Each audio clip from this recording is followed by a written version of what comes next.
Welcome. In front of me is HP Stream 14, and in this video I will show you how to change touchpad sensitivity on this laptop.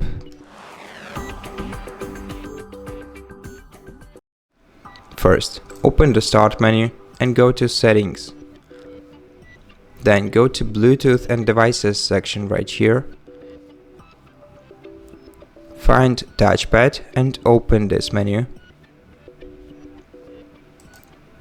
And here you will see the cursor speed option, which you can change by moving the slider. The default value is 5, and you can either decrease the sensitivity of your touchpad by moving the slider to the left, or increase it by moving it to the right. And that's it. Thank you for watching this video. If you liked it, consider subscribing to our channel, leave us a like and a comment below, and I'll see you in the next one.